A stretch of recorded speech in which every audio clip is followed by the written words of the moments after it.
আমি দেখতে পাচ্ছি তুলা রাশির জাতক এবং জাতিকাদের জন্য একটা ম্যাসিভ ম্যাসিভ ম্যাসিভ ইয়ার হতে চলেছে।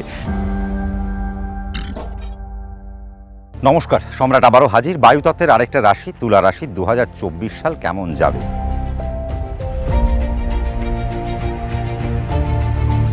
আপনাদের রাশি সাপেক্ষে এখন এই মুহূর্তে পঞ্চমে শনি বসে রয়েছে, রাহু ষষ্ঠে, কেতু দ্বাদশে, আর বৃহস্পতি সপ্তমে কানেক্টেড। কিন্তু আমরা সপ্তম থেকে বৃহস্পতিকে খুঁজে পাবো আস্তে আস্তে অষ্টমের দিকে, কারণ তুলা রাশি সাপেক্ষে অষ্টম ভাব হচ্ছে বৃষ রাশি। তাহলে বৃষ রাশিতে মে মাসে যখন বৃহস্পতি ট্রানজিট করবে তখন থেকে বৃহস্পতিকে আমরা দেখতে পাবো সে অষ্টম ভাবের ফল তুলতে আরম্ভ করেছে। সংখ্যাতত্ত্বের বিচারে যদি আমরা ফেলে দিই তাহলে শনির একটা বছর, শুক্রের রাশি। তাহলে শনি শুক্র যখন অতি মিত্র, তার মানে অতি মিত্রর একটা বছর, মানে শুক্র তার অতিমিত্রের বছরের উপর দিয়ে যখন পাস করবে, তার মানে একটা মিত্র সুলভ কিছু ফেসিলিটি পেতে পেতে পেতে পেতে পেতে পেতে তুলা রাশির জাতক জাতিকারা 2024 সালে হাঁটতে আরম্ভ করবেন, বা পুরো 2024 সালে আপনারা ক্রস করবেন। সবার আগে হেলথের পার্টে যদি আমরা আলোচনা করি তাহলে তুলা রাশির দিক থেকে তুলা রাশিকে অনেক সাবধানতা অবলম্বন করতে হবে। কেন? তার কারণ হচ্ছে যে আপনার ষষ্ঠপতি এই মুহূর্তে আপনার সপ্তমে বসে রয়েছে, বৃহস্পতি যে জায়গায় বসে রয়েছে অত্যন্ত শুভ ফলদাতা। কারণ মেষ রাশিতে বৃহস্পতি অত্যন্ত শুভ ফল দেয়, কিন্তু এই বৃহস্পতি আপনার রাশির উপর দৃষ্টি ফেলে রেখেছে, সেটাও ভালো কথা। তাহলে আপনার রাশির উপর যতক্ষণ বৃহস্পতি দৃষ্টি ফেলে রাখলো, মেষ রাশিতে বৃহস্পতি যেহেতু শুভ ফল দেয়, তাহলে তুলা রাশির জাতক জাতিকারা ততক্ষণ পর্যন্ত ভালো ফল পাবেন যতক্ষণ পর্যন্ত মেষ রাশিতে বৃহস্পতির মতো যে প্ল্যানেট বসে থাকবে ততক্ষণ। কিন্তু বৃহস্পতি যেই অষ্টমে চলে যাবে তখন আপনারা কিন্তু নেগেটিভ পেতে আরম্ভ করবেন। হেলথের পার্টে আপনাদের সবথেকে বেশি কসাস থাকতে হবে, তার কারণ রাশি সাপেক্ষে কিন্তু আপনার বৃহস্পতি কিন্তু ষষ্ঠ ভাবের কারক গ্রহ, যদি আপনি রাশি সাপেক্ষে দেখেন। আবার সেই রাশি সাপেক্ষে বৃহস্পতি কিন্তু তিনেরও কারক গ্রহ। তাহলে তৃতীয়পতি আর ষষ্ঠপতি যদি আপনার সপ্তমে থাকে, তার মানে কোথাও না কোথাও বোঝা যাচ্ছে যে হেলথের পার্ট থেকে আপনাদেরকে সাবধানে থাকতে হবে।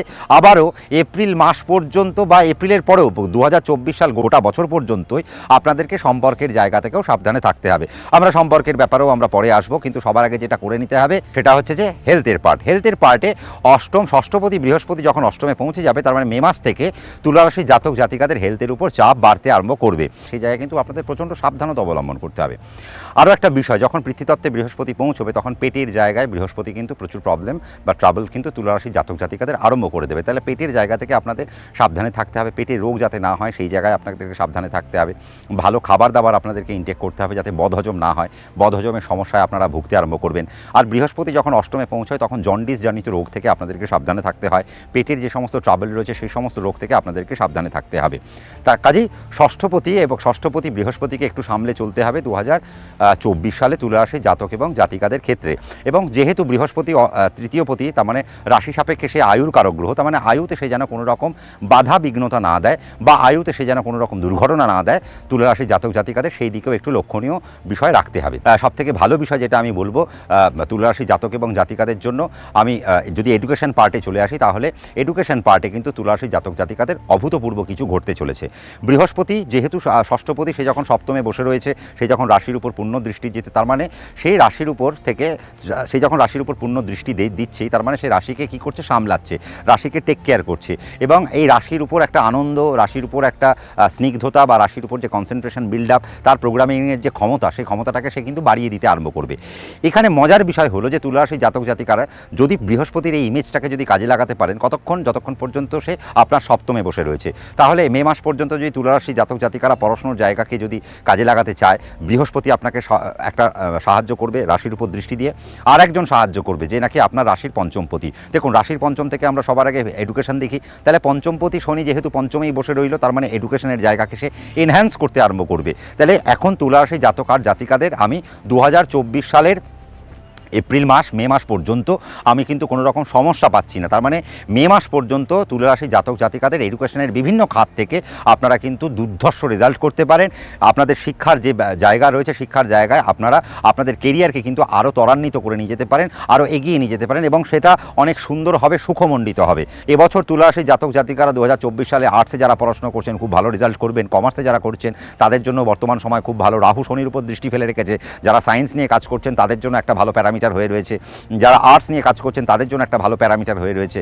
কিন্তু যারা কারা সমস্যায় পড়বেন, যারা শিল্প সংস্কৃতিতে যারা যুক্ত হয়ে রয়েছেন তাদের জন্য একটু সমস্যার বছর 2024 সাল। তবে রাহু যেহেতু ষষ্ঠে বসে রয়েছে, তার মানে এখন বাড়ি থেকে দূরে গিয়ে এখন আপনাদের পড়াশোনা করলে অত্যন্ত ভালো হয়। বাড়ি থেকে দূরে গিয়ে যদি আপনারা পড়াশোনা করতে পারেন বা যদি বিদেশের জায়গায় আপনাদের পড়াশোনা করার কোনো যোগ্যতা থাকে, সেই রকম জায়গায় কিন্তু এখন আপনারা পড়াশোনা করতে পারেন। এবার আমরা কিসে আসবো? ফাইন্যান্সিয়াল সেক্টর, তার মানে জব, সার্ভিস, ব্যবসা সবকিছুই আমাদেরকে একটু দেখতে হবে। তুলা রাশির ফাইন্যান্স কেমন হতে চলেছে? দেখুন, রাহু আর কেতুর যা অপশন হয়ে বসে রয়েছে, রাহু আর কেতু যে জায়গায় বসে রয়েছে, এখন কিন্তু বিত্তশালী যোগ তুলা রাশি জাতক এবং জাতিকাদের ক্ষেত্রে। তাহলে যদি তুলা রাশি জাতক আর জাতিকাদের যদি বিত্তশালী যোগ হয়ে থাকে, তার মানে এই মুহূর্তে ফাইন্যান্সিয়াল সেগমেন্টে কিন্তু অনেক দূর এগিয়ে রইল তুলা রাশি জাতক এবং জাতিকারা। এবং তুলা রাশি জাতক জাতিকারা আর 5টা রাশির থেকে সব থেকে এগিয়ে থাকবে, তার কারণ তাদের রাশিতেই একমাত্র বিত্তশালী যোগ হয়ে বসে রয়েছে। বিত্তশালী যোগ হলে ফাইন্যান্সিয়াল ইনক্রিমেন্ট বাড়ে, ফাইন্যান্স বাড়তে আরম্ভ করে, অর্থের আগমন হতে থাকে। আপনারা যে জায়গায় সার্ভিস করছিলেন সেই জায়গায় সার্ভিসে এখন আপনাদের ডেভেলপমেন্ট হবে। আপনারা যারা ব্যবসা করছিলেন সেই জায়গায় আপনাদের এখন ডেভেলপমেন্ট হবে। সরকারি চাকরির ক্ষেত্রে তুলা রাশি জাতক জাতিকাদের 2024 সালে একটা বড় সুযোগ রয়ে গেল। বৃহস্পতি যখন অষ্টমে চলে যাবে তখন কিন্তু সরকারি ক্ষেত্রে একটু স্ট্রাগল দেবে, কিন্তু মে মাস পর্যন্ত কিন্তু সরকারি চাকরিতে তুলা রাশি জাতক আর জাতিকাদের একটা অভূতপূর্ব একটা বেস্ট টাইম আমি দেখতে পাচ্ছি চলবে। তাহলে তুলা রাশি জাতক জাতিকাদের মে মাস পর্যন্ত সরকারি চাকরির যোগ রইল, কিন্তু মে মাসের পরবর্তীকালে সরকারি ছাড়াও বেসরকারি চাকরির কিন্তু যোগ সারা বছর ধরে থাকবে। এবং আপনারা প্রমোশন নিয়ে এখন বাড়ি থেকে দূরে চলে যেতে পারেন, প্রমোশন নিয়ে আপনারা বিদেশে চলে যেতে পারেন, কোনো রকমের সমস্যা হবে না। কিন্তু মে মাসের পরে যখন বৃহস্পতি যখন অষ্টমে পৌঁছে যাবে, যারা অ্যাডমিনিস্ট্রেটিভ সেক্টরে যারা যুক্ত রয়েছেন, যারা ম্যানেজমেন্টের সেক্টরে যারা যুক্ত রয়েছেন, তারা একটু সাবধানে কাজকর্ম করবেন। আপনাদের কাজকর্মের জায়গায় কোথাও সমস্যা আসতে পারে, বা আপনার চাকরিতে একটু লাল কালির দাগ রাখতে পারে, বা আপনি কোনো বড় আপনার যে কোম্পানির যারা বড় যারা অফিসার রয়েছেন তাদের আপনি চক্ষুশূল হয়ে যেতে পারেন।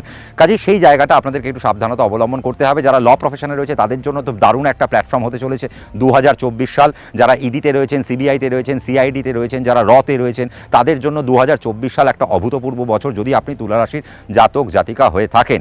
এবার আমরা তুলা রাশির ক্ষেত্রে আমরা যে নক্ষত্রগুলো রয়েছে সেই নক্ষত্রগুলো নিয়েও কিন্তু আমরা পরবর্তীকালে বড়োভাবে আলোচনা করব, ডিটেলসে আলোচনা করব। এখানে আমরা মঙ্গলের নক্ষত্রকে পাবো, এখানে আমরা রাহুর নক্ষত্রকে পাবো, এখানে আমরা বৃহস্পতির নক্ষত্রকে পাবো। তার মানে মঙ্গলের নক্ষত্র, রাহুর নক্ষত্র, বৃহস্পতির নক্ষত্র, তিন রকম প্যারামিটার। তাহলে এই 3 নক্ষত্রের জাতক জাতিকারা কোন সেগমেন্ট থেকে ভালো ফল পাবে, কোন সেগমেন্টে তারা চাকরি পেতে পারে, কাদের জন্য কোন ধরনের ব্যবসা ভালো, সেই জায়গা কিন্তু দেখে নিতে হবে। যারা ব্যাংকিং সেক্টরে রয়েছেন তাদের জন্য কিন্তু একটা অভূতপূর্ব বছর 2024 সাল, কিন্তু সেটা মে মাস পর্যন্ত আপনারা কিন্তু ব্যাংকিং সেক্টরে দারুণ সফলতার সাথে জায়গা পাবেন। অষ্টমে যখন বৃহস্পতি চলে আসবে, সেই সময় লোন নিয়ে যদি কোনো ইনভেস্টমেন্ট করতে হয়, সেই সময় লোন নিয়ে যদি বাড়ি কিনতে হয়, গাড়ি কিনতে হয়, তাহলে বুঝে নেবেন যে আপনি কি সঠিক সময়ে লোনটা নিচ্ছেন কিনা, কারণ সেই লোন পরিশোধ করতে গিয়ে আপনার প্রবলেম হবে না তো। তবে বৃহস্পতি যখন অষ্টমে পৌঁছে যায় তখন কিন্তু মিউচুয়াল ফান্ড বা শেয়ার মার্কেট এই সমস্ত জায়গায় যদি আপনারা ইনভেস্ট করতে পারেন, দারুণভাবে ইনভেস্ট করতে পারেন। কিন্তু সেই সময় ইনভেস্টমেন্টের জায়গায় একটা ট্রিকি ওয়েতে আপনাকে ইনভেস্ট করতে হবে। আপনি কতক্ষণের জন্য ইনভেস্ট করবেন, কখন ইনভেস্ট করবেন, কতদিনে সেটা তুলে আনবেন, সেই জায়গাটা ক্যালকুলেট করার কিন্তু প্রয়োজন রয়েছে। তাহলে মোটামুটি আমরা ব্যবসার দিক থেকেও আমরা কিন্তু তুলা রাশিকে খুব একটা বেশি সমস্যায় পাচ্ছি না। তার মানে ফাইন্যান্সিয়াল সেগমেন্টে তুলা রাশি একটা স্ট্রং পয়েন্টে বসে রয়েছে, এবং ফাইন্যান্সিয়াল সেগমেন্টে তুলা রাশির সমস্যার কিছু নেই। খালি দেখে নিতে হবে অ্যাডমিনিস্ট্রেটিভ সেক্টরে যারা যুক্ত রয়েছেন তারা কিন্তু একটু সমস্যায় পড়তে পারেন আফটার মে টু ডিসেম্বর। আর 2024 সালে আফটার মে মাস যখন বৃহস্পতি অষ্টমে কানেক্টেড হবে, তখন থেকে কি হবে জানেন তো? একটা মজা আসবে যে শনি পঞ্চমে, বৃহস্পতি অষ্টমে। তার মানে স্পিরিচুয়াল জার্নি বা স্পিরিচুয়াল বিষয়কে যদি আপনি কানেক্টেড থাকতে পারেন, যদি আপনি আধ্যাত্মিকতাকে যদি আপনি এনহ্যান্স করতে পারেন, আধ্যাত্মিক জার্নি যদি করতে পারেন, স্পিরিচুয়াল ট্যুর যদি করতে পারেন, ট্রাভেল যদি করতে পারেন, দেখবেন 2024 একটা আলাদা এনার্জি আপনারা গেইন করছেন, এবং সেই এনার্জির থেকে আপনারা একটা ভালো প্ল্যাটফর্ম পেতে চলেছেন 2024 সালে। তাহলে 2024 সাল আমি দেখতে পাচ্ছি তুলা রাশির জাতক এবং জাতিকাদের জন্য একটা ম্যাসিভ ইয়ার হতে চলেছে। কিন্তু আমি একটা জায়গা খুব সাবধান বাণী দিয়ে যাব, সেটা হচ্ছে বৃহস্পতির কারণে আমার গৃহিণীদের নিয়ে খুব সমস্যা।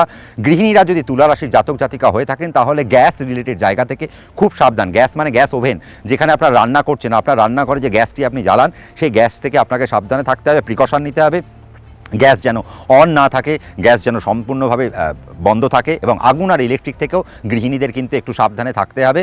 সেই জায়গায় গৃহিণীরা একটু সাবধানতা অবলম্বন করবেন। তুলা রাশি 2024 সালের যে যাত্রাপথ আমি দেখতে পাচ্ছি, ভীষণ একটা দারুণ একটা সুন্দর যাত্রাপথ। তবে হ্যাঁ, যেটা করবেন না তুলা রাশির জাতক আর জাতিকারা, ফাটকা ইনকামের দিকে কোনো নেশা রাখবেন না, প্রাপ্তির দিকে কোনো নেশা রাখবেন না। তার কারণ পঞ্চমে যখন শনি বসে গেছে, শনি বলছে ভাই কর্ম করো আর খাও। যে যেরকম কর্ম করবে সে সেরকম খাবার খাবেন, যে যেরকম কর্ম করবেন, যে যেরকম পরিশ্রম করবেন তার সেরকম লাভ আপনি কুড়িয়ে আনবেন। যদি আপনি লাভ না পাচ্ছেন তাহলে বুঝতে হবে আপনার দশা অন্তর্দশা নেগেটিভ হয়ে গেছে বা আপনার জন্মছকে কোনো নেগেটিভ জায়গায় এমন কোনো প্ল্যানেট বসে রয়েছে যে আপনাকে 2024-এ হয়তো উঠে দাঁড়াতে দিল না। তার মানে ব্যবসায়িক জায়গা ভালো, চাকরির জায়গায় নতুন খবর পাচ্ছি, বাড়ি থেকে দূরে গিয়ে এখন চাকরি করলে খুব ভালো হয়, প্রমোশন নিয়ে বাইরে চলে গেলে এখন তুলা রাশি জাতক জাতিকাদের জন্য যথেষ্ট সুন্দর হয়। কিন্তু প্রমোশন আপনারা ততক্ষণই নেবেন যতক্ষণ না পর্যন্ত বৃহস্পতি আপনার সপ্তমে বসে রয়েছে। যেই অষ্টমে চলে যাবে তারপরে প্রমোশন নিতে গেলে আপনি আপনার অ্যাস্ট্রোলজারের সাথে একটু কাউন্সিলিং করবেন, কনসাল্ট করে তারপরে কিন্তু আপনি প্রমোশনটি নেবেন। তার মানে ইনক্রিমেন্ট, গৃহক্রয় সব কিছুই এখন হবে, ইনভেস্টমেন্ট সবই আমি আপনাদেরকে বুঝিয়ে দিয়েছি। এরপরে নক্ষত্র ওয়াইজ আরও ভালো করে বোঝাবো। যদি কোনো কিছু মিস করে গিয়ে থাকি তাহলে সেটা আপনারা আমাকে জানাতে ভুলবেন না। আর তুলা রাশির জাতক জাতিকাদের জন্য যেটা রয়ে গেল সেটা হচ্ছে মে মাস পর্যন্ত বিবাহের সম্ভাবনা থাকলো, মে মাস চলে গেলে বিবাহের সম্ভাবনা কমে যাবে। মে মাস পর্যন্ত প্রেমের জায়গায় সম্পর্ক ঠিক থাকবে, কিন্তু আবার মে মাস পর্যন্ত রাহু যেহেতু বৃহস্পতির উপর দৃষ্টি ফেলে রেখেছে, বা আপনার যদি দশা চলাকালীন রাহুর দশা চলছে বা বৃহস্পতির দশা চলছে, বৃহস্পতির দশায় রাহুর অন্তর্দশা বা রাহুর মহাদশায় বৃহস্পতির অন্তর্দশা যদি চলে থাকে তাহলে আপনার প্রেমের জীবনে ব্যাঘাত আসতে পারে, আপনার প্রেম জীবন সমাপ্ত হতে পারে 2024 সালের মে মাসের মধ্যে। আমি বলবো তুলা রাশি 2024 সাল কেরিয়ারের জন্য ভালো সময়। এমন একটা প্ল্যাটফর্ম এসছে যে প্ল্যাটফর্মটাকে কাজে লাগালে আগামী দিনে আপনার জন্য অনেক প্রেম দাঁড়িয়ে থাকবে। কাজে আপনার পকেটে যদি টাকা থাকে প্রেম দাঁড়িয়ে থাকবে, পকেট যদি ফাঁকা থাকে প্রেম তো দাঁড়াবে না। কাজে 2024-এর প্ল্যাটফর্মটাকে কাজে লাগান, কাজে লাগিয়ে সুন্দর করে একটা কেরিয়ার তৈরি করুন, এমন একটা কেরিয়ার করুন যা অন্য মানুষের কাছে একটা লিপ্সার কারণ হয়ে দাঁড়াতে পারে। 2024 তুলা রাশির খুব ভালো কাটুক সেই আশা রাখবো। এই আশা রেখেই আমরা এখানেই আমাদের তুলা রাশির যাত্রা শেষ করব। আমি জানি অনেক কিছু আমি হয়তো মিস করে গেছি, যদি মিস আউট করে থাকি তাহলে আপনারা আমার কমেন্ট সেকশনে কমেন্ট করে জানাতে ভুলবেন না। আমি কমেন্ট দেখব, কমেন্ট দেখে আমি নিশ্চয়ই আপনাদের জন্য ভিডিও তৈরি করে আপনাদেরকে ভিডিও উপহার দেব, বা আপনাদেরকে কমেন্ট সেকশনে আমি কিছু না কিছু জানিয়ে দেওয়ার চেষ্টা করব। যদি ভালো লেগে থাকে লাইক অ্যান্ড শেয়ার দিয়ে ভরিয়ে দেবেন। আর আমাকে মোটিভেট করার জন্য যেটা করবেন সেটা হচ্ছে সাবস্ক্রাইব করে ফেলবেন, পাশে থাকা বেল আইকনকে প্রেস করবেন। তার কারণ আমি যখনই ভিডিও আপলোড করব তার নোটিফিকেশন আপনার কাছে পৌঁছে যাবে, আপনি আমার ভিডিওর এনজয় করতে পারবেন। ঠিক রাত্রি 9টায় সম্রাট দাতো হাজির থাকবে জ্যোতিষের গল্প আড্ডায় আপনাদের সাথে আড্ডা দিতে। আপনারা থাকছেন তো? নমস্কার।